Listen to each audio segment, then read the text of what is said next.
네, 안녕하세요. 세계금융연구원 조영욱 센터장입니다.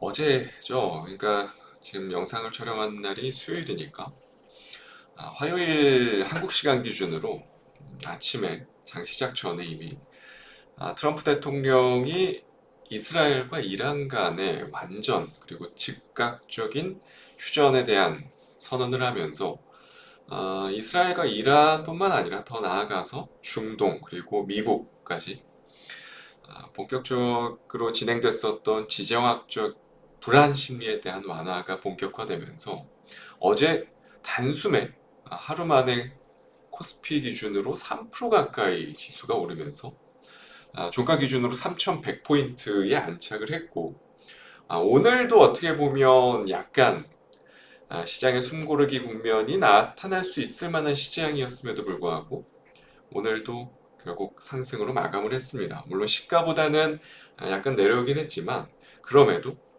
시장 분위기는 나쁘지 않았다. 물론 오늘 전체적으로 코스피 시가총액 상위 종목들의 흐름을 보면, 그러니까 수요일 기준으로 보시는 바와 같이 삼성전자 그리고 SK하이닉스, 현대차 그리고 기아 같은 그러니까 소위 말하는 한국의 전통적인 제조업 관련한 업종들, 종목들 이런 쪽들로 수급들이 몰아가면서 그러니까 어떻게 보면 5월 중순부터 지금 이어지고 있는 코스피의 상승장들 지수를 이끌고 있는 대표적인 업종들은 아니에요, 오늘. 물론 뭐 SK하이닉스를 제외하고 대다수가 어떻게 보면 하나에어로스페이스도 마찬가지고 그리고 어떻게 보면 가장 핫한 종목이죠, 이번 상승장에서. 원전 관련한 두산 에너빌리티도 그렇고 그 밖에 최근에 어떻게 보면 화두로 떠올랐었던 금융주들, 대표적인 은행주들, 시가총액 상위권에 속해 있는 KB금융을 비롯해서 신한지주, 뭐 하나금융지주도 마찬가지고 그리고 또 방산과 약간 투톱 분위기가 형성됐었던 조선 업종들도 마찬가지고 보시는 바와 같이 HD 현대중공업, 하나오션 같은 종목들도 꽤나 낙폭이 확대되는 양상들이 있었고 그리고 어떻게 보면 네이버 같은 최근 정책 관련한 그러니까 스테이블 코인뿐만 아니라 AI 관련한 정책들도 마찬가지죠. 대표적인 수혜주로 분류가 되는 네이버 같은 종목들도 오늘 2%가량 조정이 나왔고 그럼에도 그 수급들이 어떻게 보면 최근에 전통적인 제조업 종목들이 많이 못 갔었죠. 어떻게 보면 대표적으로 삼성전자, 뭐 현대차, 기아는 두말할 것 없고요. 다행히도 순환매가 좀 돌면서 오늘 지수가 어떻게 보면 3,100포인트에 안착할 수 있었던 가장 큰 배경이지 않았나라는 생각이 듭니다. 결국에 이러한 흐름들, 그러니까 소위 말하는 순환매를 발생할 수 있었던 원동력은 결국에는 지정학적 리스크에 대한 제거, 이게 가장 큰 요인이 되지 않았나라는 생각이 들고 여러 차례 반복적으로 말씀드리지만 한국 같은 경우는 지정학적 리스크에 매우 민감할 수밖에 없는 국가고요.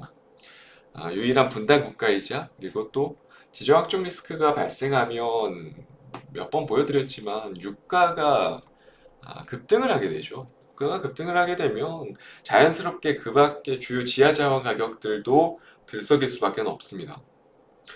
이렇다 할 지하자원이 단 하나도 없는 한국 입장에서는 지정학적 리스크의 확대는 단순히 무력 다툼뿐만 아니라 이렇게 상품 가격들의 급등으로 인해서 주요 제조업 기업들의 수익성이 악화되는 아주 뭐 단순한 루트로 확인될 수밖에 없죠.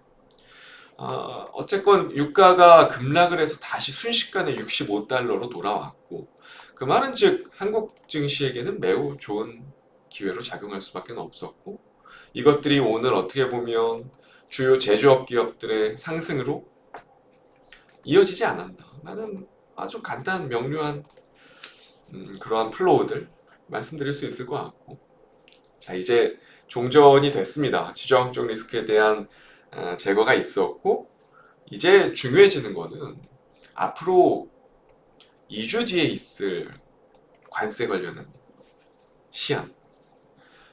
당장 7월 초순입니다.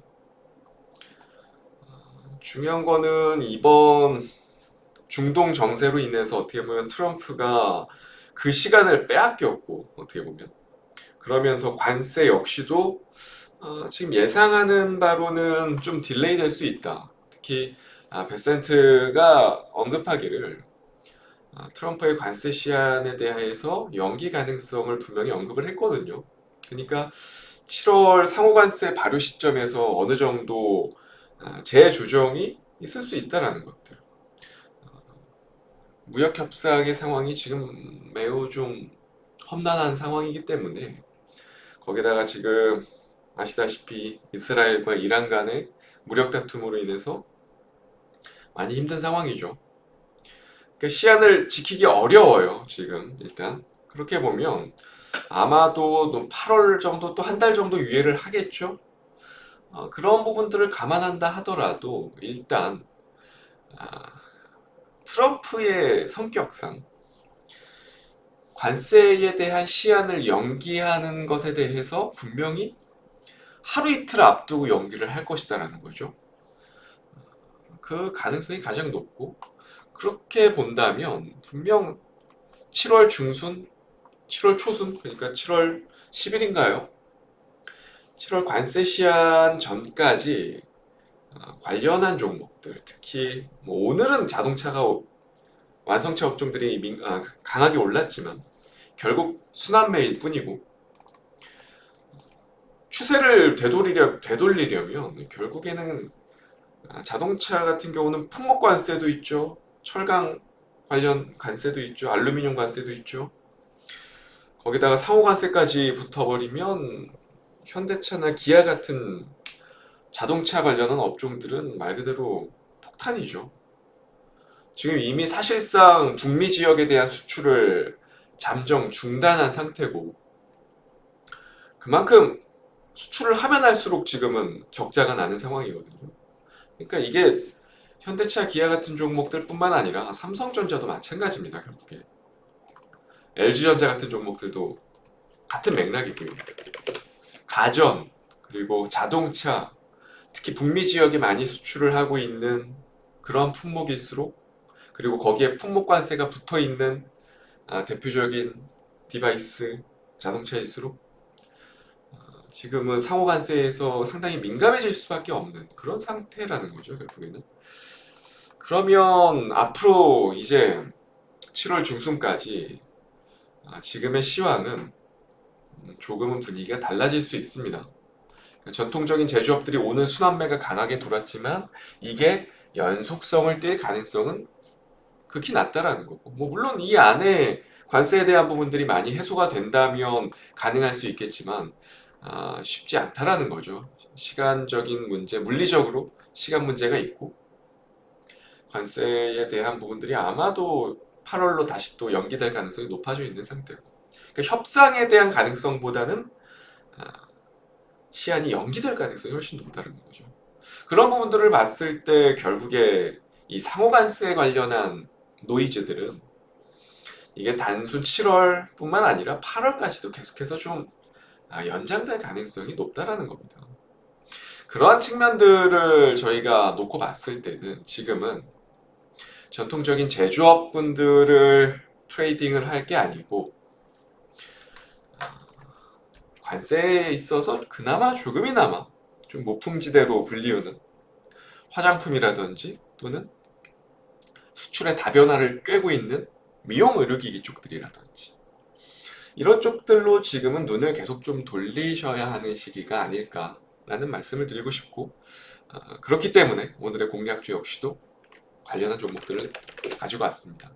이미 뭐 유튜브를 통해서 여러 차례 또 설명을 드린 바가 있기 때문에 원택 같은 종목들은 더 뭐 덧붙일 필요는 없을 것 같아요. 오늘의 공략주는 원택이고요. 일단 미국뿐만 아니라 지금 남미 지역들, 뭐 브라질, 뭐 아프리카의 뭐 모로코라든지 아시안 쪽의 호주라든지 북미, 뭐 유럽, 중동 지금 각 지역들을 가리지 않고 수출의 다변화를 꾀하고 있거든요. 뭐 뿐만 아니라 동남아 쪽, 뭐 태국이라든지 중동의 UAE 법인도 설립을 하고 있고 본격적으로 글로벌 판로를 지금 확장을 하고 있는 그런 상태입니다. 오늘 원택을 가지고 온 이유는 뭐 비단 이 이유뿐만 아니라 최근에 미용 의료기기 쪽들이 아시는 분들은 아시겠지만 이 파마리서치의 대주주 관련한 이슈들 좀 악재였죠. 소위 말해서 인적 분할 관련한 소식들이 전해지면서 비도덕적인 행위, 그로 인한 승계에 대한 부분들을 염두에 두고 있다. 여러 가지 해석들이 나오면서 파마리서치의 투심이 한껏 꺾이는 모습들이 나왔습니다. 어떻게 보면 미용 의료기기 관련한 대표적인 종목 중에 하나죠. 파마리서치는. 그 밖에 클래시스 역시도 어떻게 보면 지금 시세가 많이 둔화되어 있는 양상들. 뭐 매각 관련한 얘기도 돌긴 하는데 비단 그게 문제가 아니고 밸류에이션 측면에 있어서 조금은 부담스러워져 있는 그런 위치까지 가격이 많이 올라온 상태이기 때문에 포워드 PER 기준으로 봐도 30배가량 부여가 되고 자산가치 기준으로 놓고 봐도 7배가 넘는 수준이기 때문에 사실상 매력도가 많이 떨어지는 상황이고 거기에 매각 관련한 이슈가 붙으면서 지금 더 이상 메이저 주포들이 더 이상 높은 가격을 지불하고 사고 있지 않습니다. 그런 상황 속에서 그러니까 코스닥 시가총액 최상위 종목 파마리서치 클래시스의 부재 속에서 어떻게 보면 최근에 미용 의료기 관련한 비올 같은 종목들이 자진 상장 폐지 관련한 이슈가 또 나오면서 사실상 이제 비올은 없어지는 종목이 되어버리죠.